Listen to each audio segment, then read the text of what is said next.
Denomination ಅನ್ನು ಬಿಟ್ಟು ಹೊರಗಡೆ ಬರದೆ ಹೋದ್ರೆ ಇದು ಯಾವುದನ್ನು ಕೂಡ ಹೊಂದಿಕೊಳ್ಳಿಕ್ಕೆ ಸಾಧ್ಯವಿಲ್ಲ. If you do not come out of Babylon, if you do not come out of denomination, if you do not come out of the this world, you won't get anything. Amen. ದೇವರ ಸ್ತೋತ್ರ. ನಮ್ಮ ಶರೀರ ಮಾರ್ಪಡೋದಿಲ್ಲ. Our body doesn't get transformed. ಶರೀರ ಮಾರ್ಪಟ್ಟ ಪುತ್ರ ಸ್ವೀಕಾರವನ್ನು ಹೊಂದಿಕೊಳ್ಳೋದಿಲ್ಲ. Till our body get transformed, we will not be ಪುತ್ರ ಸ್ವೀಕಾರ. Manifestation, adoption. We will not be in adoption. Amen. ಹಾಗಾದ್ರೆ ಆ ಪುತ್ರ ಸ್ವೀಕಾರವನ್ನು ಹೊಂದಿಕೊಳ್ಳಬೇಕಾದ್ರೆ ಎಲ್ಲಿ ಬರಬೇಕು? ಮೆಸೇಜ್ ಆಫ್ ದಿ ಅವರ್ಗೆ ಬರಬೇಕಾಗಿದೆ. When we need to get into adoption, we should come into the message of the hour. Amen. ದೇವರ ಸ್ತೋತ್ರ. ಹಾಗಾದ್ರೆ ವಾಕ್ಯದ ಒಳಗಡೆ ನಾವು ಬರಬೇಕು.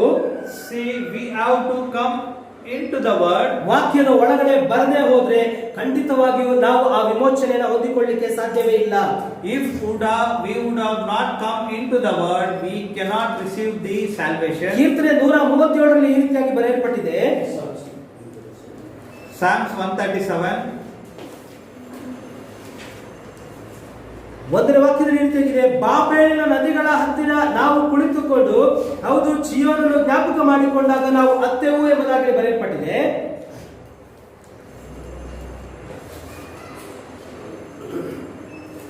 ಕೀರ್ತನೆ 137:1.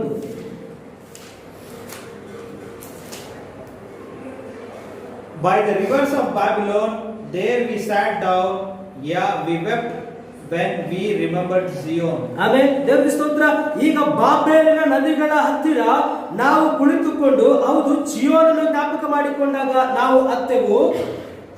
By the rivers of Babylon, there we sat down, yeah, we wept when we remembered Zion. ಇವರೀಗ ಸೆರೆಯಾಗಿ ಒಯ್ಯಲ್ಪಡ್ತಾ ಇದ್ದಾರೆ. Now they are being taken into slavery. ಬಾಬೆಲಿನ ಆ ನದಿ ಹತ್ರ ಇದ್ದಾರೆ ಈಗ ಇವರು. Now they are into the Babylon. ಅಲ್ಲಿ ಇವರು ಆ ಜೀವನನ್ನ ನೆನೆಸಿಕೊಂಡು ಅಳ್ತಾ ಇದ್ದಾರೆ. Now what they are doing, they are crying by remembering the Zion. ಆಮೇಲೆ ಈ ಬಾಬೆಲಿನ ನದಿ ಅಂದ್ರೆ ಇದೊಂದು ಫಾಲ್ಸ್ ರಿವರ್ ಆಗಿದೆ, ಒಂದು ತಪ್ಪಾದ ಒಂದು ನದಿ ಆಗಿದೆ.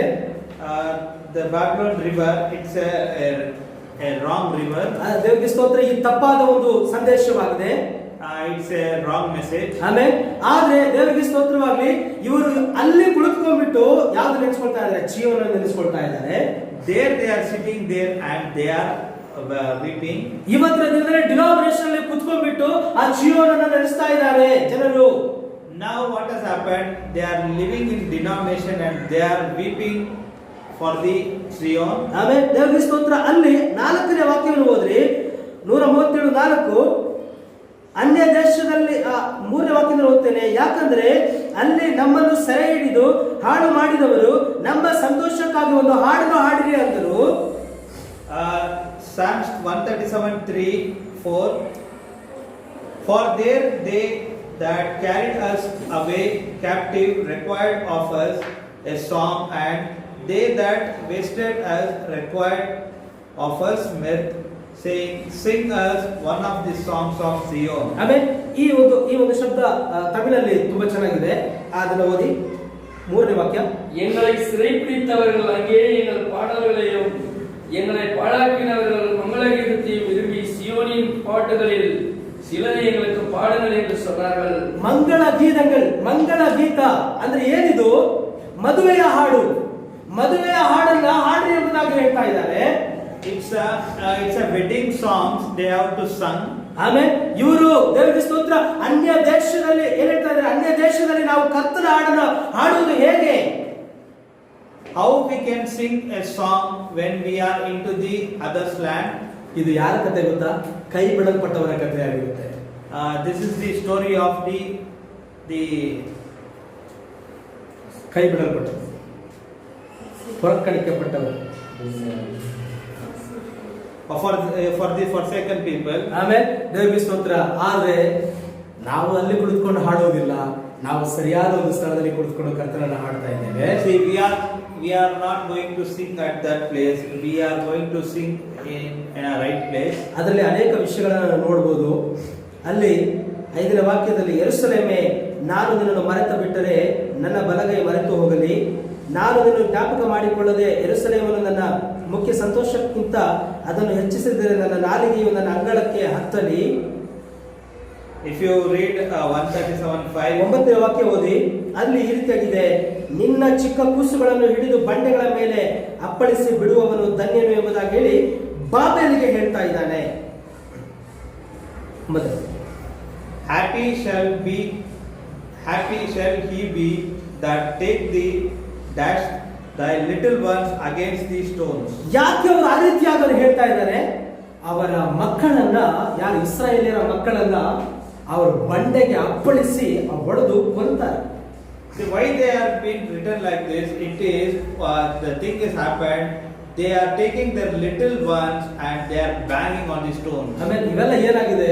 ಉಪದ್ರವದ ಒಂದು ಘಟನೆಗಳಾಗಿದೆ. What are these things? These are the tribulation times. ಆಮೇಲೆ ಆದ್ರೆ ದೇವರಿಗೆ ಸ್ತೋತ್ರ ಹೇಳಿ, ನಮ್ಮನ್ನ ಕರ್ತನು ಆ ಒಂದು ಅಲ್ಲಿಂದ ಕರ್ತನ ಶಬ್ದವನ್ನ ಕೊಟ್ಟು ನಮ್ಮನ್ನ ಹೊರಗಡೆ ಕರೆದಿದ್ದಾನೆ. We should tell thanks to the Lord that he is taking us from there. ಆಮೇಲೆ ಈಗ ನಾವು ಅಪೊಸ್ತಲರ ಉಪದೇಶದ ಒಳಗಡೆ ನಾವು ಜೀವಿಸ್ತಾ ಇದ್ದೇವೆ. We are into the apostles' gospel. ಆಮೇಲೆ ಅಪೊಸ್ತಲರ ಆ ಒಂದು ಸಂದೇಶವು ನಮಗೆ ಸಿಕ್ಕಿದೆ. We have the message of apostles. ಆಮೇಲೆ ಅಪೊಸ್ತಲರ ಸಂದೇಶ ಏನಾಗಿತ್ತು? ಅದು ದೇವರಿಗೆ ಸ್ತೋತ್ರವಾಗಲಿ, ಅದು ಒಬ್ಬನೇ ದೇವರಾಗಿತ್ತು. What was the apostles' message, gospel? It is the only one God. ಆಮೇಲೆ ದೇವರಿಗೆ ಸ್ತೋತ್ರ, ಎಲ್ಲವೂ ಕೂಡ ಅದು ಪರ್ಫೆಕ್ಟ್ ಆಗಿತ್ತು. Everything was perfect. ಆದ್ರೆ ಬಾಬಿಲೋನಿನ ಉಪದೇಶ ಏನಾಗಿತ್ತು?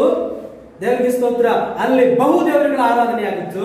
See what was the Babylon's principles? The Babylon principles was many gods. ದೇವರಿಗೆ ಸ್ತೋತ್ರ. ಹಾಗಾದ್ರೆ ನಮಗೆ ಎಷ್ಟು ದೇವರು ಇರಬೇಕು? ಒಬ್ಬನೇ ದೇವರು ಇರಬೇಕು. How many gods we should have? We should have only one God. ಆದ್ರೆ ಇವತ್ತಿನ ದಿನದಲ್ಲಿ ಡಿನಾಮಿನೇಷನ್ ಎಷ್ಟು ದೇವರುಗಳಿದ್ದಾರೆ? 3 ದೇವರುಗಳಿದ್ದಾರೆ. If you see denomination, how many gods are there? There are 3 gods. ಇನ್ನು ರೋಮನ್ ಕ್ಯಾಥೋಲಿಕ್ ಇನ್ನು ಅನೇಕ ದೇವರುಗಳಿದ್ದಾರೆ. In Roman Catholic you can see many gods. ಆಮೇಲೆ ಆ ದೇವರಿಗೆ ಸ್ತೋತ್ರ, ಎಲ್ಲಾ ಸಂತರುಗಳು ಕೂಡ ಅವ್ರ ಹತ್ರ ಹೋಗಿ ಪೂಜೆ ಮಾಡ್ತಾರೆ. See, you can see they worship the saints. ಆಮೇಲೆ ದೇವರಿಗೆ ಸ್ತೋತ್ರ, ಎಲ್ಲಾ ಸಂತರುಗಳ ಹತ್ರ ಹೋಗ್ಬಿಟ್ಟು ನನಗಾಗಿ ಪ್ರಾರ್ಥನೆ ಮಾಡಿ ಎಂಬುದಾಗಿ ಕೇಳ್ಕೊಳ್ತಾರೆ. They say that they request all saints to pray for them. ಆಮೇಲೆ ಯಾಕೆ ನಾವೇ ಪ್ರಾರ್ಥನೆ ಮಾಡಿದ್ರೆ ದೇವರು ಕೇಳೋದಿಲ್ವಾ? Why we can't pray for the Lord directly? ಆದ್ರೆ ದೇವರಿಗೆ ಸ್ತೋತ್ರವಾಗಲಿ, ಈ ಡಿನಾಮಿನೇಷನ್ ಅವರಿಗೆ ಎಷ್ಟು ದೇವರುಗಳು? ಹಲವಾರು ದೇವರುಗಳಿದ್ದಾರೆ. For the denominations they have many gods. ಹಾಗಾದ್ರೆ ಇದೆಲ್ಲ ಎಲ್ಲಿಂದ ಬಂತು? ಆ ಬಾಬೆಲಿಂದ ಬಂದದ್ದಾಗಿದೆ. From where these things have come? These things have come from the Babylon. ಆಮೇಲೆ ಆ ಬಾಬೆಲಿನ ತತ್ವಗಳನ್ನು ತೆಗೆದುಕೊಂಡು ಏನ್ ಮಾಡಿದ್ರು? ಬೈಬಲ್ಗೆ ಜೋಡಿಸಿ ಅವ್ರು ಏನ್ ಮಾಡಿದ್ರು? ತಮ್ಮ ಸಿದ್ಧಾಂತಗಳನ್ನು ರೂಪಿಸಿಕೊಂಡ್ರು. See what they have did? They have taken all the principles of Babylon and everything they have compared to the Bible and everything is being changed according to the Bible. ಕಳೆದ ದಿವಸ ನಾವು ನೋಡ್ಕೊಂಡು ತಂದೆ ಮಗ ಪವಿತ್ರಾತ್ಮನ ಹೆಸರಿನಿಂದ ದೀಕ್ಷಾಸ್ನಾನವನ್ನು ಏನ್ ಮಾಡಿದವರು? ತಿರುಚಿದ್ರು. See, you can see they have turned the Father, Son, Holy Spirit baptism. ಆಮೇಲೆ ದೇವರ ಸ್ತೋತ್ರ, ಹೇಗೆ ತಂದೆ ಒಬ್ಬ ದೇವರು, ಮಗ ಒಬ್ಬ ದೇವರು, ಪವಿತ್ರಾತ್ಮ ಒಬ್ಬ ದೇವರು ಇದ್ದಾರೆ. How they have turned the that baptism, like Father is one person, Son is one other person, and Holy Spirit is one more person. ನಮ್ಮ ಊರಲ್ಲಿ ಒಬ್ಬ ವ್ಯಕ್ತಿ ಇದ್ದಾರೆ. ಸೊ ಅವ್ರು ಏನ್ ಮಾಡ್ತಾರೆ ಅಂದ್ರೆ, ಬ್ಯಾಪ್ಟಿಸಮ್ ಕೊಡ್ಬೇಕಾದ್ರೆ 3 ಚೇರ್ನ ತಂದು ಇಡ್ತಾರೆ. In brother's place there is one of the person. He keeps one pastor. He keeps 3 chairs. ಆಮೇಲೆ ಅದು ಯಾಕೆ ಅಂತ ಕೇಳಿದ್ರೆ, ಇಲ್ಲಿ ತಂದೆ ಕೂರ್ತಾರೆ, ಮಗ ಕೂರ್ತಾರೆ, ಪವಿತ್ರಾತ್ಮರು ಕೂರ್ತಾರೆ. If we ask him what he says, in these 3 places, in one chair Father sits, in second chair Son sits, and third chair Holy Spirit sits. ಆಮೇಲೆ ಅದ್ರ ಮೇಲೆ ಅಲ್ಲಿ ಹೋಗ್ಬಿಟ್ಟು ಅವ್ರು ಏನ್ ಮಾಡ್ತಾರೆ? ತಂದೆ ಮಗ ಪವಿತ್ರಾತ್ಮ ಹೆಸರಿನಲ್ಲಿ ಅಂತ ಹೇಳಿ ಹೆಸರಿಲ್ಲದೆ ಉಳಿಸಿ ಎಬ್ಬಿಸಿ ಕಳಿಸ್ಬಿಡ್ತಾರೆ. Say after that what he does, he takes that person and gives a baptism with Father, Son, Holy Spirit without name. ಎಷ್ಟೊಂದು ಮೂರ್ಖತನ. ಆಮೇಲೆ ಹಾಗಾದ್ರೆ ಇವು 3 ವ್ಯಕ್ತಿಗಳು ಎಂಬುದಾಗಿ ಅವರು ತಿಳ್ಕೊಂಡ್ಬಿಟ್ಟಿದ್ದಾರೆ. See how it is a foolish thing that they have think that these 3 officers are the 3 persons. ಇಸ್ರಾಯೇಲೇ ಕೇಳು, ನಿನ್ನ ದೇವರಾದ ಕರ್ತನು ಒಬ್ಬನೇ ಕರ್ತನು ಎಂಬುದಾಗಿ ವಾಕ್ಯ ಹೇಳುವುದಾದರೆ, The word says that, O Israel, there is only one God. ಆಮೇಲೆ ದೇವರಿಗೆ ಸ್ತೋತ್ರ. ಹಾಗಾದ್ರೆ ಅನ್ಯ ಜನರಿಗೆ ಎಷ್ಟು ದೇವರು ಇರಬೇಕು? So if you go to the Gentiles people, how many gods they have? ಆಮೇಲೆ ಇಸ್ರಾಯೇಲ್ರಿಗೆ ಒಬ್ಬ ದೇವರಾದ್ರೆ ನಮಗೆ ಮೂರು ದೇವರು ಇರಬೇಕಾ?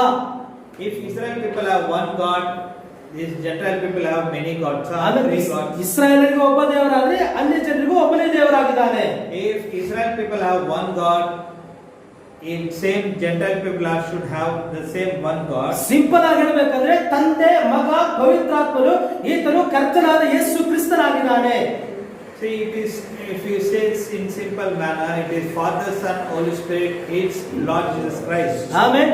ದೇವರಿಗೆ ಸ್ತೋತ್ರವಾಗಲಿ. ಅಲ್ಲಿ ಯೇಸು ಕ್ರಿಸ್ತನು ಹೇಳ್ತಾನೆ, ಜಗತ್ತಿಗೆಲ್ಲ ಹೋಗಿ ಸುವಾರ್ತೆ ಸಾರಿ ನಂಬಿ ದೀಕ್ಷಾಸ್ನಾನ ಮಾಡಿಸಿಕೊಳ್ಳುವವರಿಗೆ ತಂದೆಯ ಮಗನ ಪವಿತ್ರಾತ್ಮನ ಹೆಸರಿನಲ್ಲಿ ದೀಕ್ಷಾಸ್ನಾನ ಕೊಡ್ರಿ ಎಂಬುದಾಗಿ ಹೇಳ್ತಾರೆ. The word says, go into this word and give baptism in the Father, Son, Holy Spirit name. ತಂದೆಯ ಹೆಸರೇನು? What is the name of the Father? ಮಗನ ಹೆಸರೇನು? What is the name of the Son? ಪವಿತ್ರಾತ್ಮನ ಹೆಸರೇನು? What is the name of the Holy Spirit? ಆಮೇಲೆ ದೇವರಿಸ್ತು ತಂದೆ ಮಗ ಪವಿತ್ರಾತ್ಮನ ಹೆಸರಿನಲ್ಲಿ ಅಂತ ಹೇಳ್ಬಿಟ್ಟು ಈ ಅಪೊಸ್ತಲರು ದೀಕ್ಷಾಸ್ನಾನ ಕೊಟ್ರ?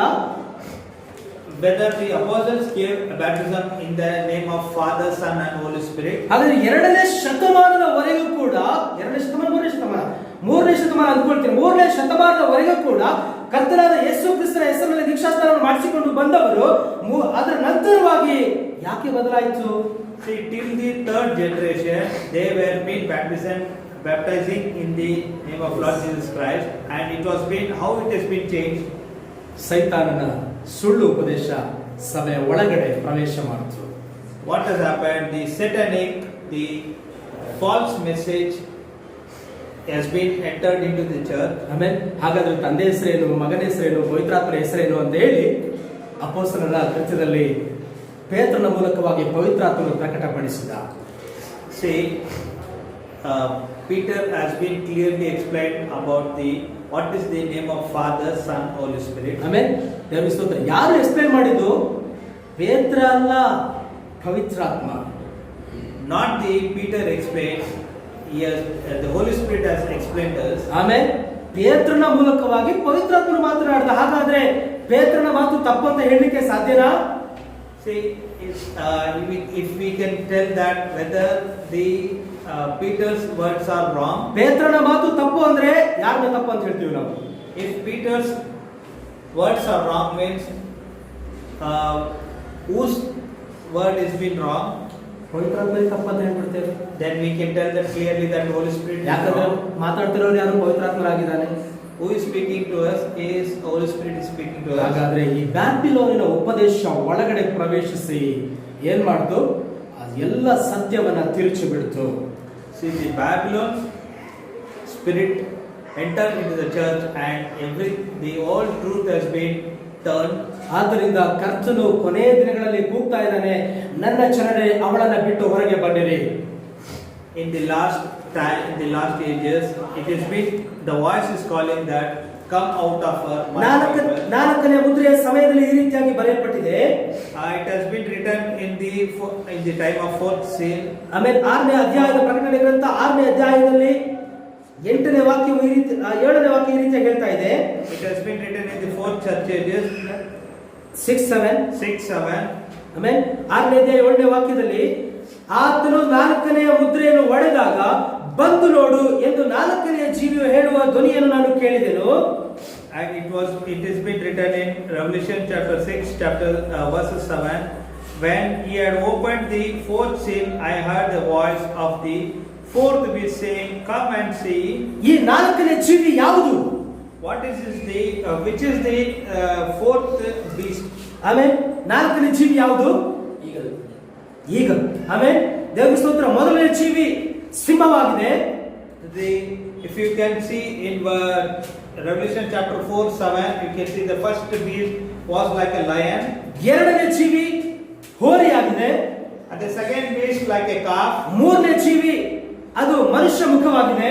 And the beast that has the face of man. ನಾಲ್ಕನೇ ಜೀವಿ ಅದು ಫ್ಲೈಯಿಂಗ್ ಈಗಲ್, ಹಾರುವ ಗರುಡ ಪಕ್ಷಿ ಎಂಬುದಾಗಿದೆ, ಅದು ಹಾರುವ ಹದ್ದಾಗಿದೆ. The fourth beast which was like a flying eagle. ಆಮೇಲೆ ಈಗ ಎಲ್ಲಾ ಸಭಾ ಕಾಲಗಳಲ್ಲಿಯೂ ಕೂಡ ಏನ್ ಮಾಡ್ತಾ ಇದ್ವು, ಆ ಜೀವಿಗಳು ಬಾ ಬಾ ಬಾ ಎನ್ನುವ ಶಬ್ದವನ್ನು ಕೊಡುತ್ತಲೇ ಇತ್ತು. Hallelujah. See, all the beasts was calling in all the church age in the church that come and see. ನಮ್ಮ ಈ ಯುಗದಲ್ಲೂ ಕೂಡ, ಈ ಲವೋದಿಕೆ ಯುಗದಲ್ಲಿಯೂ ಕೂಡ ಕರ್ತನು ಹೊರಗಡೆ ನಿಂತು ತನ್ನ ಪ್ರವಾದಿಯ ಮೂಲಕವಾಗಿ ಬಾ ಎಂಬ ಶಬ್ದವನ್ನು ಕೊಡ್ತಾ ಇದ್ದಾನೆ. See, in the Laodicean period also the Lord is calling us to come out. ಆಮೇಲೆ ಅದು ಹದ್ದಾಗಿದೆ, And it's an eagle. ಈಗ ನಾವು ಹದ್ದಿನ ಸಂದೇಶದ ಕೆಳಗಡೆ ಇದ್ದೇವೆ. We are under the eagle banner. ಆಮೇಲೆ ದೇವರಿಗೆ ಸ್ತೋತ್ರ. ನೀವು ಆ 8ನೇ ವಾಕ್ಯದಿಂದ ನೀವು ನೋಡೋದಾದ್ರೆ ಅದು ಸರಿಯಾದ ಸಮಯದಲ್ಲಿ ನಾವು ಜೀವಿಸ್ತಾ ಇದ್ದೇವೆ. See, if you see in verses 8, ಆಮೇಲೆ ದೇವರಿಗೆ ಸ್ತೋತ್ರ. we are living in a correct path. ಇಲ್ಲಿ ಏನೇನು ಬರೆಯಲ್ಪಡುವುದವೆಲ್ಲವೂ ಕೂಡ ನೆರವೇರ್ತಾ ಇದೆ. So what and all it has been written in verses 8, everything has been completing. ಆಮೇಲೆ ದೇವರಿಗೆ ಸ್ತೋತ್ರ. ಅದನ್ನು ಓದ್ಕೊಳ್ಳೋಣ. 8ನೇ ವಾಕ್ಯ, 6ನೇ 8ನೇ ವಾಕ್ಯ. ನಾನು ನೋಡಲಾಗಿ ಒಂದು ಬೂದಿ ಬಣ್ಣದ ಕುದುರೆಯನ್ನು ಕಂಡೆನು, ಅದರ ಮೇಲೆ ಕೂತಿದ್ದವನ ಹೆಸರು ಮೃತ್ಯುವು, ನರಕವು ಅವನನ್ನು ಹಿಂಬಾಲಿಸಿತು. ಅವನಿಗೆ ಭೂಮಿಯ ಕಾಲುಭಾಗದ ಮೇಲೆ ಕತ್ತಿಯಿಂದಲೂ ಹಸಿವೆಯಿಂದಲೂ ಸಾವಿನಿಂದಲೂ ಭೂಮಿಯ ಮೃಗಗಳಿಂದಲೂ ಕೊಲ್ಲುವುದಕ್ಕೆ ಅಧಿಕಾರ ಕೊಡಲ್ಪಟ್ಟಿತು. I looked and behold a pale horse, and his name that sat on him was Death, and hell followed with him. The power as given unto them over the fourth part of the earth, to kill with the sword, with hunger, with death, and with the beasts of the earth. ಆಮೇಲೆ ದೇವರಿಗೆ ಸ್ತೋತ್ರ. ಹಾಗಾದ್ರೆ ಈ ಎಲ್ಲ ಘಟನೆಗಳು ಈ ದಿನಗಳಲ್ಲಿ ನಡೀತಾ ಇದೆ. See, everything is been happening in this period. ಬೂದಿ ಬಣ್ಣದ ಕುದುರೆ ಎಂಬುದಾಗಿ ನೋಡುವಾಗ ಅದು ಒಂದು ಏನು ಮಿಕ್ಸರ್ ಕಲರ್, ಬಿಳಿ, ಕೆಂಪು ಮತ್ತು ಕಪ್ಪು ಇವೆರಡನ್ನು ಮೂರನ್ನು ಮಿಕ್ಸ್ ಮಾಡಿದಾಗ ಯಾವ ಬಣ್ಣ ಬರುತ್ತೆ? ಬೂದಿ ಬಣ್ಣ ಬರುತ್ತೆ. ಅಂದ್ರೆ ಕಲಬೆರಕೆಯ ಸಮಯದಲ್ಲಿ ನಾವು ಜೀವಿಸ್ತಾ ಇದ್ದೇವೆ. Say, if you see the pale color, the pale color, it has been mixture of red, white, red and black. red, white and black. ಆಮೇಲೆ When you mix these three colors, it is a pale color, and it is the period of the confusion. ಆಮೇಲೆ ದೇವರಿಗೆ ಸ್ತೋತ್ರ. ಈಗ ನಾವು ಆ ವಾಕ್ಯದ ಪ್ರಕಾರ ಸರಿಯಾದ ಸಮಯದಲ್ಲಿ ನಾವು ಜೀವಿಸ್ತಾ ಇದ್ದೇವೆ. See, according to this word, we are also living in this position. ಲೋಕ ಮರ್ಮವಾದ ಬಾಬೆಲಾಗಿದೆ. See, the world is the mystery Babylon. ನಾವು ಅದರ ಹೊರಗಡೆ ಇದ್ದೇವೆ. We are out of this Babylon. ಈಗ ಈ ಭೂಮಿಗೆ ಏನ್ ಬರಬೇಕು? ಅಳಿವು ದಿಢೀರ್ ಎಂಬುದಾಗಿ ಬರುತ್ತೆ. See, the world has to be destroyed. The destruction will come in a fraction of a second. ಅದಕ್ಕಿಂತ ಮುಂಚಿತವಾಗಿ ನಾವು ಎತ್ತಲ್ಪಡಬೇಕು. Before this destruction, we have to be translated. ನಮಗೆ ರಾಪ್ಚರಿಂಗ್ ಫೇತ್, ಆ ಎತ್ತಲ್ಪಡುವಿಕೆ ನಂಬಿಕೆ ನಮ್ಮಲ್ಲಿ ಹೆಚ್ಚುತ್ತಾ ಇದೆ. Our rapturing faith has been developing, increasing in us. ಆಮೇಲೆ ದೇವರ ಸ್ತೋತ್ರ. ಇನ್ನು ಕೆಲವೇ ದಿನಗಳಲ್ಲಿ ನಾವೇನಾಗ್ತೇವೆ? ಎತ್ತಲ್ಪಡ್ತೇವೆ. In short period of time, Amen. we will also be transformed. ನಮಗೆ ಗೊತ್ತಿಲ್ಲ ಯಾವ ಸಮಯ ಎಂಬುದಾಗಿ ಹೇಳಿ. We don't know which time. ಕಳೆದ ವಾರದಲ್ಲಿ ನಾನು ಒಬ್ಬರ ಮನೆಗೆ ಹೋಗಿ ಸಂದೇಶವನ್ನು ಕೊಡ್ಲಿಕ್ಕೆ ಹೋದಾಗ ಅವರ ಮನೆಗೆ ಇನ್ನೊಬ್ಬರು ಬಂದಿದ್ರು. Last week, a brother went to give a message to one of his brother house. ಅಲ್ಲಿ ಇನ್ನೊಬ್ಬ ಬ್ರದರ್ ಕೂಡ ಬಂದು, ಡಿನಾಮಿನೇಷನ್ ಬ್ರದರ್ ಕೂಡ ಬಂದು ವಾಕ್ಯ ಕೊಡ್ತಾರೆ. Same way, in that place, another brother from denomination, he came and gave message. ಅವ್ರಿಗೆ ಏನ್ ಹೇಳ್ಬಿಟ್ಟಿದ್ದಾರೆ ಅಂದ್ರೆ ಹೆದರಿಸ್ಬಿಟ್ಟಿದ್ದಾರೆ. ಏನ್ ಹೆದರಿಸಿದ್ದಾರೆ? ಅಕ್ಟೋಬರ್ 1ಕ್ಕೆ ಎತ್ತಲ್ಪಡುವಿಕೆ ನಡೆದು ಬಿಡುತ್ತೆ. What has been given a message to him that October 1st the rapture will take off. ಸರಿ, ನಾನು ಹೋದಾಗ ಕೇಳಿದ್ರು, ಅಕ್ಟೋಬರ್ 1ಕ್ಕೆ ಎತ್ತಲ್ಪಡುವಿಕೆ ನಡೆಯುತ್ತೆ. ನಾವೆಲ್ಲ ಭಯ ಪಟ್ಕೊಂಡು ನಾವು ಹಾಗೆ ಎಲ್ಲರೂ ಎಲ್ಲಿಗೂ ಹೋಗದೆ ಮನೆಯಲ್ಲಿ ಕೂತ್ಕೊಂಡು ಪ್ರಾರ್ಥನೆ ಮಾಡ್ತಾ ಇದ್ವಿ. See, we are into the fear that on October 1st the rapture will take place. So we are into this house and then we are being into this prayer. ಅವ್ರಿಗೆ ಹೇಳಿದೆ, ಬೈಬಲ್ ನೋಡಿದ್ರೆ ಗೊತ್ತಾಗಲ್ವಾ? ಬೈಬಲ್ ಅಲ್ಲಿ ಏನಿದೆ? ಆ ಗಳಿಗೆ, ಆ ಸಮಯ ಆತನೊಬ್ಬನಿಗೆ ಹೊರತು ಬೇರೆ ಯಾರಿಗೂ ಕೂಡ ಗೊತ್ತಿಲ್ಲ ಎಂಬುದಾಗಿ ಬರೆಯಲ್ಪಟ್ಟಿದೆ. So brother told them, see the Bible. In that Bible, it is been clearly told that time and that the period it is not mentioned anywhere. Only the Lord knows that time. ಸರಿ, ಅದರ ನಂತರ ಅವ್ರು ಬಂದು ಹೇಳಿದ್ರಂತೆ, ಈ October 1 ನಡೆದಿಲ್ಲ, ಮುಂದಿನ October 1 ಒಳಗೆ ನಡೆಯುತ್ತೆ. So again, ಮುಂದಿನ ಅಕ್ಟೋಬರ್ 1ಕ್ಕೆ ನಡೆಯುತ್ತೆ. Again the same brother came and told that on this October 1st it is not taken place. So next year it will take place. Hallelujah. Hallelujah. ಇಷ್ಟು ಮೂರ್ಖರಾಗಿದ್ದಾರೆ ಜನರು. See how people are foolish. ದೇವರಿಗೆ ಸ್ತೋತ್ರ. ಆದರೆ ಆ ಎತ್ತಲ್ಪಡುವಿಕೆ ಹತ್ತಿರದಲ್ಲೇ ಇದೆ, ಇದೋ ಬಾಗಿಲಲ್ಲೇ ಇದೆ. But the rapture it is very short period. ಆಮೇಲೆ ದೇವರಿಗೆ ಸ್ತೋತ್ರ. ಅದು ಅಕ್ಟೋಬರ್ 1 ಇಲ್ಲ ಡಿಸೆಂಬರ್ 25 ಇದ್ಯಾವುದು ಅಲ್ಲ. ದೇವರಿಗೆ ಸ್ತೋತ್ರ. ಯಾರು ಮೋಸ ಹೋಗಬಾರ್ದು. ಆದ್ರೆ ಅದು ಹತ್ತಿರದಲ್ಲೇ It Amen. is not nowhere the date is mentioned. It is not that October 1st or December 25th. It will take place in a short time. ಆದ್ರೆ ನಾವು ಏನಾಗಿರ್ಬೇಕು? ಕರ್ತನೊಂದಿಗೆ ನಡೀತಾ ಇರಬೇಕು. So what we should be ready in our place, in a position. ಆಮೇಲೆ ಹನೋಕನು ದೇವರೊಂದಿಗೆ ನಡೆದನು, ಕಾಣದೇ ಹೋದನು. Say Enoch was being transformed and he was living with the Lord. ನಾವು ಕೂಡ ದೇವರೊಂದಿಗೆ ನಡೀತಾ ಇದ್ರೆ ಒಂದಿನ ಕಾಣದೇ ಹೋಗ್ಬಿಡ್ತೀವಿ. So when we are living with the word, with the Lord, ಯಾವಾಗ one day we will also be taken into this translation. ಯಾವಾಗ ದೇವರೊಂದಿಗೆ ನಡೆದರೆ ಮಾತ್ರನೇ, ವಾಕ್ಯದ ಒಳಗಡೆ ಇದ್ದುಕೊಂಡು ನಡೆದರೆ ಮಾತ್ರನೇ, ಮೆಸೇಜ್ ಆಫ್ ಅವರೊಳಗೆ ಇದ್ದು ನಡೆದರೆ ಮಾತ್ರನೇ. When we walk in the word and when we live with the word, then only the rapture will take place to us. ಆಮೇಲೆ ಆದ್ರಿಂದ ಪ್ರಿಯ ಜನರೇ, ಅವಳನ್ನ ಬಿಟ್ಟು ಹೊರಗೆ ಬನ್ನಿ. ಕರ್ತನನ್ನು ಆಶೀರ್ವದಿಸಲಿ. ನಾವೆಲ್ಲ ಎದ್ದು ನಿಂತ್ಕೊಳ್ಳೋಣ. Beloved people, come out of her and you will be blessed. ಆಮೇಲೆ God bless you. ದೇವರಿಗೆ ಸ್ತೋತ್ರವಾಗಲಿ. ಕರ್ತನನ್ನು ಆಶೀರ್ವದಿಸಲಿ. ನಾವು ಅವಳನ್ನ ಬಿಟ್ಟು ಹೊರಗೆ ಬರುವಂತೆ ಕರ್ತನು ನಮಗೆ ಸಹಾಯ ಮಾಡಿದ್ದಾನೆ. Lord has given a chance to come out of her. ಆಮೇಲೆ ಇದನ್ನ ಕೇಳುವಂತ ಯಾರೇ ಆಗಿರ್ಬೋದು, ನೀವು ಡಿನಾಮಿನೇಷನ್ ಅನ್ನ, ಆ ಮಹಾಬಾಬೆಲನ್ನ, ರೋಮಾಪುರಿಯನ್ನ ಬಿಟ್ಟು ಹೊರಗೆ ಬನ್ನಿರಿ. Whoever may be you all, come out of her, come out of the denomination, come out of the Babylon, ಆ ಸುಳ್ಳು ಉಪದೇಶವನ್ನ ಬಿಟ್ಟು ಹೊರಗೆ ಬನ್ನಿರಿ. come out of the wrong messages. ಆಮೇಲೆ ಸತ್ಯವು ಯಾವುದು ಎಂಬುದಾಗಿ ತಿಳಿದುಕೊಳ್ಳ್ರಿ. Come to the true message. ಆಮೇಲೆ ದೇವರಿಗೆ ಸ್ತೋತ್ರ. ಸತ್ಯದೊಳಗೆ ಬರದೆ ನೀವು ಅಲ್ಲೇ ಕೂತ್ಕೊಂಡು ಅತ್ತರೆ ಪ್ರಯೋಜನವಿಲ್ಲ. If you would not come out of that place and if you weep in that same place, it is vain. ಆಮೇಲೆ ನಾವು ಜೀವನಿಗೆ ಬರಬೇಕಾಗಿದೆ. We have to come to Zion. ವಾಗ್ದಾನ ಮಾಡಲ್ಪಟ್ಟಂತ ವಾಕ್ಯಕ್ಕೆ ನಾವು ಬರಬೇಕು. We have to come to the promised word. ಆಮೇಲೆ ಕರ್ತನಿಗೆ ಸ್ತೋತ್ರವಾಗಿ ನಾವು ಪ್ರಾರ್ಥನೆ ಮಾಡ್ಕೊಳ್ಳೋಣ. Let us pray. ಹಾಲೆಲೂಯಾ. ಸ್ತೋತ್ರ ಕರ್ತನೇ, ಸ್ತೋತ್ರ ರಕ್ಷಣೆ, ರಕ್ಷಕನೇ ನಿನಗೆ ಸ್ತೋತ್ರ, ಮಹೋನ್ನತನೇ ನಿನಗೆ ಸ್ತೋತ್ರ. ಓ ರಾಜಾಂಗನ ನಾಮದ ಮಹಿಮೆಗಾಗಿ ನಾವು ಸ್ತೋತ್ರಗಳನ್ನು ಸಲ್ಲಿಸ್ತಾ ಇದ್ದೇವೆ. ನೀನು ಒಳ್ಳೆಯ ದೇವರಾಗಿದ್ದೀ, ನೀನು ಸರ್ವಶಕ್ತನಾದ ದೇವರಾಗಿದೆ ಕರ್ತನೆ. ರಕ್ಷಕನೇ ಹಲ್ಲೆಲೂಯ. ನಮ್ಮೊಂದಿಗೆ ನೀವು ಇರುವುದಕ್ಕಾಗಿ ಸ್ತೋತ್ರ ರಾಜ. ಕರ್ತನೆ ಹಲ್ಲೆಲೂಯ. ಈ ದಿನದಲ್ಲಿ ಕರ್ತನೆ ನೀನು ನಿನ್ನ ಶಬ್ದವನ್ನ ನೀನು ಕರ್ತನೆ ನಮ್ಮೊಂದಿಗೆ ಇದ್ದುಕೊಂಡು ನೀನು ಮಾತನಾಡ್ತಾ ಇದ್ದೆ ದೇವರ. ನಿನ್ನ ಜನರೊಂದಿಗೆ ಇದ್ದುಕೊಂಡು ನೀನು ಮಾತನಾಡ್ತಾ ಇದ್ದೆ. ನನ್ನ ಪ್ರಜೆಗಳೇ ಅವಳನ್ನ ಬಿಟ್ಟು ಹೊರಗೆ ಬನ್ನಿರಿ ಎಂಬುದಾಗಿ ಹೇಳಿ ಕರ್ತನೆ ಸ್ತೋತ್ರ ನೀನು ಮಾತನಾಡ್ತಾ ಇದ್ದೆ ದೇವರೇ. ಇನ್ನು ಅನೇಕ ಜನರು ಇನ್ನೂ ಕೂಡ ದೇವರೇ ಆ ಒಂದು ಡಿನಾಮಿನೇಷನ್ ಅಲ್ಲಿ, ಆ ಒಂದು ಸಂಸ್ಥೆಗಳಲ್ಲಿ ಸಿಲುಕಿ ಹಾಕಿಕೊಂಡಿದ್ದಾರೆ ದೇವರೇ. ಅವರು ತಿಳಿದಿರುವುದೇ ಸತ್ಯ ಎಂಬುದಾಗಿ ಹೇಳಿ ಅವರು ಅಲ್ಲೇ ಕುಳಿತುಕೊಂಡಿದ್ದಾರೆ. ಆದ್ರೆ ಕರ್ತನೆ ಓ ಹಲ್ಲೆಲೂಯಾ, ನಿನ್ನ ಪ್ರಜೆಗಳು ಮಾತ್ರವೇ ಆ ಶಬ್ದವನ್ನ ಕೇಳುವವರಾಗಿದ್ದಾರೆ ಕರ್ತನೆ.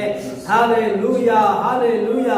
Thank you Jesus, thank you master. Hallelujah ಕರ್ತನೆ, ನಿನ್ನ ಅದ್ಭುತವಾದ ನಾಮಕ್ಕೆ ಸ್ತೋತ್ರವಾಗಲಿ. ಅವಳ ಆ ಒಂದು ಪಾಪಗಳಲ್ಲಿ ಆ ಕರ್ತನೆ ಸ್ತೋತ್ರ, ಅವಳ ಅವಿಶ್ವಾಸ ಎಂಬಂತಹ ಪಾಪದಲ್ಲಿ ಕರ್ತನೆ ಸ್ತೋತ್ರ ನಾವು ಸಿಕ್ಕಿ ಹಾಕಿಕೊಳ್ಳದಂತೆ ನೀವು ನಮ್ಮನ್ನ ಹೊರಗಡೆ ಕರೆದಕ್ಕಾಗಿ ನಿನಗೆ ಸ್ತೋತ್ರ ದೇವ. Thank you Lord. ಹಲ್ಲೆಲೂಯಾ. ಅವಳಿಗೆ ಬರುವಂತಹ ಉಪದ್ರವಗಳಲ್ಲಿ ಕರ್ತನೆ ಹಲ್ಲೆಲೂಯಾ ನಮ್ಮನ್ನ ತಪ್ಪಿಸಿದಕ್ಕಾಗಿ ನಿನಗೆ ಸ್ತೋತ್ರಗಳನ್ನ ಹೇಳುತ್ತೇವೆ ಕರ್ತನೆ. Thank you Lord, thank you Jesus. Hallelujah. ಓ ನಿನಗೆ ಮಹಿಮೆ ಆಗಲಿ, ನಿನಗೆ ಸ್ತುತಿ ಉಂಟಾಗಲಿ, ನಿನಗೆ ಘನತೆ ಉಂಟಾಗಲಿ ಕರ್ತನೆ. Thank you Lord my God. Hallelujah. Thank you Jesus. ಈ ಸಮಯದಲ್ಲಿ ಸಹೋದರ ಯೇಸುಕುಮಾರ್ ಅವರು ಮುಂದೆ ಬಂದು ಪ್ರಾರ್ಥನೆ ಮಾಡೋಣ.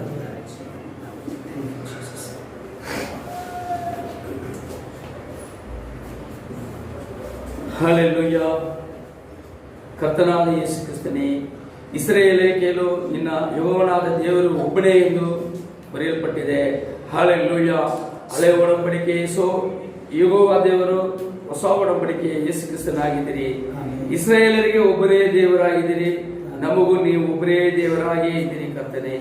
ಅಪ್ಪ ಸ್ತೋತ್ರ ರಾಜ, ಈ ಒಳ್ಳೆಯ ಸಮಯದಲ್ಲಿ ಕರ್ತನೆ, ಬಾಬಿಲೋನನ್ನು ಬಿಟ್ಟು ನನ್ನ ಜನರೇ ಹೊರಗಡೆ ಬನ್ನಿ ಎಂದು ಕೂಗುವಂತ ನಿಮ್ಮ ಕೂಗಿನ ಕೇಳಿ ಕರ್ತನೆ, ನಾವು ಹೊರಗಡೆ ಬಂದಿದ್ದೀವಿ. ಇದು ನಿಮ್ಮ ಕೊನೆಯ ಧ್ವನಿಯಾಗಿದೆ. ಈ ಸಭಾಕಾಲದಲ್ಲಿ ಆ ಸಭೆಯಲ್ಲಿರುವವರಿಗೆ ಕೊನೆಯ ಧ್ವನಿಯಾಗಿದೆ ಕರ್ತನೆ. ನಾವು ಕೂಡ ಒಂದು ದಿನದಲ್ಲಿ ಬಾಬಿಲೋನಿಗೆ ಇದ್ದೀವಿ ಕರ್ತನೆ. ಬಾಬಿಲೋನ್ ಎಂಬ ಸಂಘಟನೆಯಲ್ಲಿ ಇದ್ದೀವಿ ಕರ್ತನೆ. ನಮ್ಮನ್ನು ನೀವು ರಕ್ಷಿಸಿ ಅದರಿಂದ ಬಿಡಿಸಿದಿರಿ ಕರ್ತನೆ. ಅಪ್ಪ, ಇನ್ನ ಕೂಡ ನಿಮ್ಮ ಭಾಗದಲ್ಲಿ ಇರುವವರು ಕರ್ತನೆ, ನಿಮ್ಮ ಶರೀರದ ಪಾಲುಗಾರರಾಗಿರುವವರು ಕೊನೆಯ ಆತ್ಮ ಕರ್ತನೆ, ಅವರ ಬಾಬಿಲೋನಿಂದ ಹೊರಗಡೆ ಬರಬೇಕಾಗಿ ಕರ್ತನೆ, ನಿಮ್ಮ ಧ್ವನಿಯ ಶಬ್ದದಲ್ಲಿ ನಾವು ಇನ್ನ ಜೀವಿಸ್ತಾ ಇದ್ದೀವಿ. ಹಲ್ಲೆಲೂಯಾ ಕರ್ತನೆ, ಯಾವ ಸಮಯವೂ ಕರ್ತನೆ ನಿಮ್ಮ ಒಯ್ಯಲ್ಪಡುವಿಕೆ, ಎತ್ತಲ್ಕೊಳ್ಳಲ್ಪಡುವುದು ನಡೆಯೋದಕ್ಕೆ ಸಿದ್ಧವಾಗಿದೆ. ಹಲ್ಲೆಲೂಯಾ. ಆ ಶಬ್ದದಲ್ಲಿ ಕರ್ತನೆ, ನೇಮಿಸಲ್ಪಟ್ಟವರನ್ನು ಕರ್ತನೆ ನೀವು ಆರಿಸಬೇಕಾಗಿ ಬೇಡುತ್ತೇವೆ ಕರ್ತನೆ. ಹಲ್ಲೆಲೂಯಾ. ಸ್ತೋತ್ರ ರಾಜ. ಅನೇಕ ತರ ಉದಾಹರಣೆಗಳನ್ನು ನಾವು ನೋಡಿದ್ದೇವೆ ಕರ್ತನೆ. ಅಪ್ಪ, ಲೋತನ ಜೀವಿತದಲ್ಲಿ ಕರ್ತನೆ, ಅವನು ಕರ್ತನೆ ಆ ಪಟ್ಟಣದ ಸೋದಮನ್ನು ಬಿಟ್ಟು ಬರುವ ತನಕ ಕರ್ತನೆ ಒಂದು ಬೆಂಕಿ ಧೂಳು ಕೂಡ ಕರ್ತನೆ ಭೂಮಿಯಲ್ಲಿ ಬಿದ್ದಿರಲಿಲ್ಲ ಕರ್ತನೆ. ಅವನನ್ನು ಆ ಪಟ್ಟಣದಲ್ಲಿ ತಗೊಂಡ ಮೇಲೆ ಕರ್ತನೆ, ನೀವು ಆ ಪಟ್ಟಣವನ್ನ ಅಗ್ನಿಯಿಂದ ತೀರಿಸಿದಿರಿ ಕರ್ತನೆ. ಅದೇ ರೀತಿಯಲ್ಲಿ ನೋವನ್ನು ಕರ್ತನೆ, ನಾವಿಯಲ್ಲಿ ಪ್ರವೇಶಿಸುವ ತನಕ ಕರ್ತನೆ ಮಳೆ ಬಂದಿಲ್ಲ ಕರ್ತನೆ. ಆತನು ಪ್ರವೇಶಿಸಿದ ನಂತರವೇ ಮಳೆ ಬಂತು ಕರ್ತನೆ. ಹಲ್ಲೆಲೂಯಾ. ನಿಮ್ಮ ಮೊದಲಗಿತ್ತಿಯನ್ನ ನೀವು ಯಾವ ರೀತಿಯಲ್ಲಿ ಕಾಯ್ದುಕೊಳ್ಳುವಿರಿ. ಹಲ್ಲೆಲೂಯಾ. ಸ್ತೋತ್ರ ರಾಜ. ಮೊದಲಗಿತ್ತಿ ಬಂದು ಯಾವ ಉಪದ್ರವಗಳಲ್ಲಿ ಸಿಕ್ಕಾಕಿಕೊಳ್ಳುವುದಿಲ್ಲ ಎಂಬುದನ್ನು ನಾವು ಈ ದಿನದಲ್ಲಿ ತಿಳಿದುಕೊಂಡಿದ್ದೇವೆ ಕರ್ತನೆ. ಅದು ಕರ್ತನೆ, ನೀವು ಯಾವಾಗಲೂ ಒಂದೇ ಕ್ರಮವಾಗಿ ನೀವು ಮಾಡುವವರಾಗಿದ್ದೀರಿ ಕರ್ತನೆ.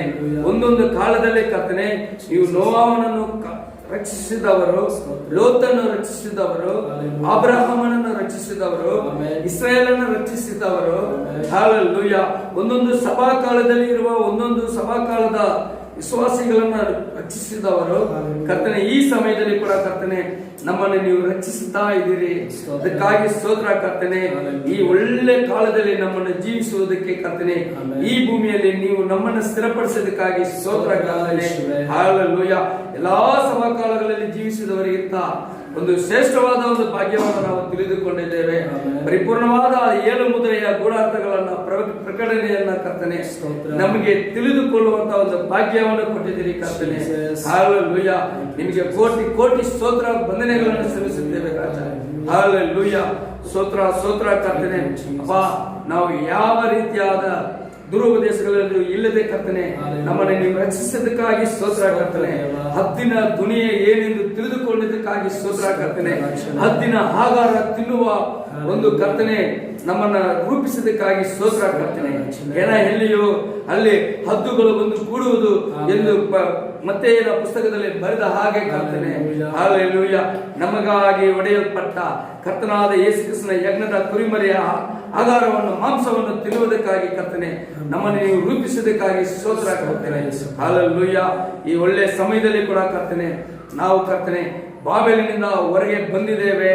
ಹಲ್ಲೆಲೂಯಾ. ಇನ್ನ ನೀವು ನೇಮಿಸಲ್ಪಟ್ಟವರನ್ನು ಕೂಡ ಕರ್ತನೆ ನೀವು ಹೊರಗೆ ತರಬೇಕಾಗಿ ನಾವು ಬೇಡುತ್ತೇವೆ. ನೀವು ಸರಿಯಾದ ಸಮಯದಲ್ಲಿ ಎಲ್ಲವನ್ನು ಸರಿಯಾಗಿ ಮಾಡುವವರಾಗಿದ್ದೀರಿ. ನಮ್ಮೊಳಗೆ ಕೂಡ ಕರ್ತನೆ ನಾವು ಬಾಬಿಲೋನಿನಿಂದ ಬಂದಿದ್ದರೂ ಕೂಡ ಕರ್ತನೆ ಆ ಬಾಬಿಲೋನಿನ ಸ್ವಭಾವಗಳು ನಮ್ಮಲ್ಲಿ ಯಾವುದೇ ಇಲ್ಲದೆ ಕರ್ತನೆ ನಮ್ಮನ್ನ ಪರಿಪೂರ್ಣವಾಗಿ ಶುದ್ಧೀಕರಿಸಬೇಕಾಗಿ ಕರ್ತನೆ ಈ ಸಮಯದ ಒಂದು ಅಭಿಷೇಕದಿಂದ ನಮ್ಮನ್ನು ಅಭಿಷೇಕಿಸು ಕರ್ತನೆ. ಹಲ್ಲೆಲೂಯಾ. ಆ ಎತ್ತಲ್ಕೊಳ್ಳಲ್ಪಡುವುದಕ್ಕೆ ಬೇಕಾದ ನಂಬಿಕೆಯನ್ನು ಉಂಟು ಮಾಡುವ ಅಭಿಷೇಕದಿಂದ ನಮ್ಮನ್ನು ಅಭಿಷೇಕಿಸಬೇಕಾಗಿ ಕರ್ತನೆ ನಮ್ಮನ್ನು ತಗ್ಗಿಸಿಕೊಳ್ಳುತ್ತೇವೆ ಕರ್ತನೆ. ಇಲ್ಲಿರುವ ಒಬ್ಬೊಬ್ಬರನ್ನ ತಗ್ಗಿಸಿಕೊಳ್ಳುತ್ತೇವೆ ಕರ್ತನೆ. ಹೊಸದಾಗಿ ಬಂದಿರುವ ಸಹೋದರರನ್ನು ಕೂಡ ಕರ್ತನೆ ನಿಮ್ಮ ಕರದಲ್ಲಿ ಒಪ್ಪಿಸಿಕೊಡುತ್ತೇವೆ ಕರ್ತನೆ. ಇನ್ನ ನಿಮ್ಮನ್ನು ತಿಳಿಯುವಂತ ತಿಳುವಳಿಕೆಯಲ್ಲಿ ಅವರು ಹೆಚ್ಚಾಗಿ ಬೆಳೆಯಲು ಕರ್ತನೆ ನೀವು ಅವರನ್ನು ಅಭಿಷೇಕಿಸುತ್ತೇವೆ ಕರ್ತನೆ. ಅಪ್ಪ ಸ್ತೋತ್ರ ರಾಜ.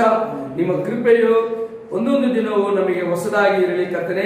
ಜಕರಿಯ ಪುಸ್ತಕದಲ್ಲಿ ಬರೆಯಲ್ಪಟ್ಟ ಹಾಗೆ ಕರ್ತನೆ, ನಂಬಿಕೆ ಉಡೆಯ ಸೆರೆಗಳೇ, ಹಾಲೆಲೂಯ. ನಾವು ಈ ಸಮಯದಲ್ಲಿ ಈ ಭೂಮಿಯಲ್ಲಿ ಕರ್ತನೆ, ನಾವು ನಿಮ್ಮನ್ನು ನಂಬಿಕೊಂಡು ಈ ಪಾಪದ ಭೂಮಿಯಲ್ಲಿ ಇದ್ದೇವೆ. ನಾವು ಆ ದುರ್ಗ ಸ್ಥಾನಕ್ಕೆ ಕರ್ತನೆ ನಮ್ಮನ್ನು ಕರೆದಿದ್ದೀರಿ, ಅದನ್ನು ಪಡೆದುಕೊಳ್ಳುವವರಾಗಿದ್ದೇವೆ ಕರ್ತನೆ. ಆ ಸ್ಥಳಕ್ಕೆ ಹೋಗುವವರಾಗಿದ್ದೇವೆ ಕರ್ತನೆ. ಹಾಲೆಲೂಯ. ಅಲ್ಲಿ ಅತಿ ಹೆಚ್ಚಾದ ಒಂದು ಸಂತೋಷ ನಮಗೆ ಕಾಯ್ತಾ ಇದೆ ಹಾಲೆಲೂಯ. ಆ 1000 ವರ್ಷ ಆಡಳಿತ, ಆ ಒಂದು ಕುರಿಮರಿಯ ಮದುವಿನ ಸಮಯ ಕರ್ತನೆ, ಒಂದೊಂದನ್ನು ಕರ್ತನೆ ನಮಗಾಗಿ ನೀವು ಸ್ಥಿರಪಡಿಸಿದ್ದೀರಿ. ಎಲ್ಲದಲ್ಲಿನೂ ಕೂಡ ಕರ್ತನೆ ನಾವು ಪಾಲ್ಗೊಳ್ಳಲು ಕರ್ತನೆ ನಮ್ಮನ್ನು ಸ್ಥಿರಪಡಿಸಲಿಕ್ಕಾಗಿ ಸ್ತೋತ್ರ. ಇನ್ನ ಕೂಡ ಕರ್ತನೆ ನಿಮ್ಮನ್ನ ಅತಿ ಹೆಚ್ಚಾಗಿ ನಾವು ತಿಳಿದುಕೊಳ್ಳಲು ಸಹಾಯ ಮಾಡಿ. ಸ್ತುತಿಗಲ ಮಹಿಮೆ ಎಲ್ಲ ನಿಮಗೆ ಚೆಲ್ಲಿಸುತ್ತೇವೆ. ಕರ್ತನು ರಕ್ಷಕನು ಒಡೆಯನೂ ಆದ ಯೇಸು ಕ್ರಿಸ್ತನ ಹೆಸರಿನಲ್ಲಿ ಬೇಡಿಕೊಳ್ಳುತ್ತೇವೆ. ಆಮೆನ್.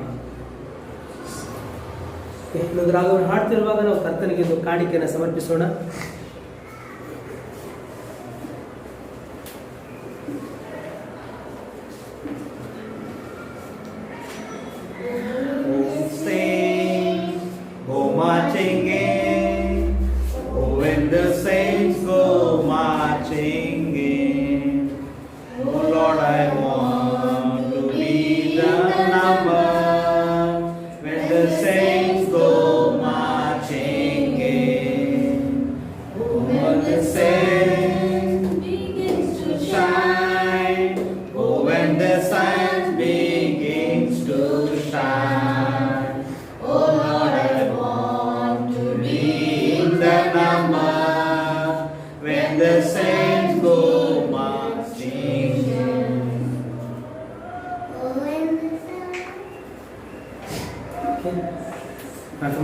ಪರಲೋಕದ ಒಳ್ಳೆಯ ತಂದೆ, ಸರ್ವಶಕ್ತ ದೇವರೇ, ನಿನ್ನ ಅತ್ಯುಚ್ಚವಾದ ನಾಮಕ್ಕೆ ಸ್ತೋತ್ರವಾಗಲಿ. ವಿಶೇಷವಾಗಿ ಕರ್ತನೆ ಬಂದಿರುವಂಥ ಎಲ್ಲರನ್ನೂ ಕೂಡ ಆಶೀರ್ವದಿಸಿರಿ. ಎಲ್ಲರಿಗೂ ಬೇಕಾದ ಆರೋಗ್ಯವನ್ನು, ಬಲವನ್ನು ದಯಪಾಲಿಸಿ ನಿಮ್ಮ ಕೃಪೆಯಲ್ಲೇ ಕರ್ತನೆ ನಡೆಸಬೇಕೆಂಬುದಾಗಲಿ ಕೇಳಿಕೊಳ್ತಾ ಇದ್ದೇನೆ. ದೇವನೇ ಸ್ತೋತ್ರ. ಇದರಲ್ಲಿ ಬಂದಂಥ ದೇವರ ಸಹೋದರ ನೆವಿಲನ್ನು ಕೂಡ ಪ್ರಾರ್ಥಿಸ್ತಾ ಇದ್ದೇನೆ. ದೇವನೇ ಅವರು ಕೂಡ ದೇವನೇ ವಾಕ್ಯದ ಸತ್ಯದ ಒಳಗಡೆ ಬರುವುದಕ್ಕೆ ನೀವು ಸಹಾಯ ಮಾಡಿರಿ. ಹಾಗೆ ಕರ್ತನೆ ಪ್ರಿಯ ಸಹೋದರ ಕೆಲವರಿಗ ಕೂಡ ಪ್ರಾರ್ಥಿಸ್ತೀರಿ, ಅವರನ್ನು ಕೂಡ ಆಶ್ರಯಿಸಿರಿ. ಮತ್ತು ಬಂದಿರುವಂಥ ನಮ್ಮೆಲ್ಲರೂ ಕೂಡ ನಿಮ್ಮ ಕರೆದಲ್ಲಿ ಒಪ್ಪಿಸಿಕೊಡ್ತಾ ಇದ್ದೇನೆ. ದೇವರೇ ಬಂದಿರುವಂಥ ಒಬ್ಬೊಬ್ಬರ ಕರ್ತನೆ ಬಿಸ್ನೆಸ್ಗಳನ್ನು, ದೇವರವರ ಕೆಲಸ ಕಾರ್ಯಗಳನ್ನು ಎಲ್ಲವನ್ನು ಕೂಡ ನೀವು ಆಶೀರ್ವಾದ ಮಾಡಬೇಕೆಂಬುದಾಗಲಿ ಕೇಳಿಕೊಳ್ತಾ ಇದ್ದೇನೆ. ದೇವರೇ ಯಾರ್ಯಾರು ಕೂಡ ದೇವರ ಸ್ತೋತ್ರ ಅಲ್ಲೂಯ್ಯ ದೇವರೇ ಈ ಒಂದು ಕರ್ತನೆ ಸ್ತೋತ್ರ ಆನ್ಲೈನ್ ಮೂಲಕವಾಗಿ ಯಾರು ಕೇಳ್ತಾ ಇದ್ದಾರೋ ಅವರನ್ನು ಕೂಡ ಆಶೀರ್ವದಿಸಿರಿ. ಎಲ್ಲರಿಗೂ ಬೇಕಾದ ಆರೋಗ್ಯವನ್ನು, ಬಲವನ್ನು ದಯಪಾಲಿಸಿರಿ. ನಿಮ್ಮ ಚಿತ್ತದ ಪ್ರಕಾರವಾಗಿ ಕರ್ತನೆ ನಡೆಸಬೇಕೆಂಬುದಾಗಲಿ ಕೇಳಿಕೊಳ್ತಾ ಎಲ್ಲವೂ ನಿಮ್ಮ ಕೈಯಲ್ಲಿ ಒಪ್ಪಿಸಿಕೊಡ್ತಾ ನೀವು ಕೊಡಲ್ಪಟ್ಟಂಥ ಈ ಆಫರಿಂಗ್ ಕೂಡ ಆಶೀರ್ವಿಸುತ್ತಾ ಕೇಳ್ಕೊಳ್ತಾ ಯೇಸು ಕ್ರಿಸ್ತನ ಅತಿ ಪವಿತ್ರ ನಾಮದಲ್ಲಿ ಬೇಡ್ತೇವೆ ಜೀವನ ಪರಲೋಕದ ಒಳ್ಳೆಯ ತಂದೆಯೇ, ಆಮೆನ್. ಕೊನೆಯದಾಗಿ ನಮ್ಮ ಕರ್ತನಾದ ಯೇಸು ಕ್ರಿಸ್ತನ ಕೃಪೆಯು, ಶಾಂತಿಯು, ಸಮಾಧಾನ, ಐಕ್ಯವು, ಅನ್ಯೋನ್ಯತೆಯು, ಸಹವಾಸ, ಸಂರಕ್ಷಣೆಯು ಇಂದು ಎಂದು ಯಾವಾಗಲೂ ಎಲ್ಲ ಸಮಯದಲ್ಲಿ ಕರ್ತನ ನಮ್ಮ ಎತ್ತರಪಡುವಿಕೆ ತನಕ ನಮ್ಮೊಂದಿಗೆ ಎಂದೆಂದಿಗೂ ನೆಲೆಗೊಂಡಿರಲಿ. Amen. God bless you all. ಕರ್ತನ ಮೇಲೆ ಆಶೀರ್ವಾದ.